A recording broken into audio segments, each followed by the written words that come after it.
Շուշի մեկ դժբախտ, դժգույն քաղաք էր, մեզ պետք էր Շուշի։ Ինձ այնքան ասել են դավաճան,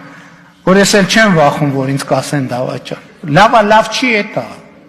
Այդ տարածքները այդ ժամանակ չեն հանձնվել, հոկտեմբերին չեն հանձնվել։ Այդ տարածքները 30 տարի հանձնվել են, երբ որ ընդեմ մոլախոտ աճել։ Ասում եմ, որ ինձ ասի, որ ես հող եմ հանձնել։ Ես այդ մարդկանց հետ մատով եմ խոսալու։ Ու մատով եմ խոսացել։ Եվ ես հպարտ եմ նրանով, այո, մենք պարտվել ենք։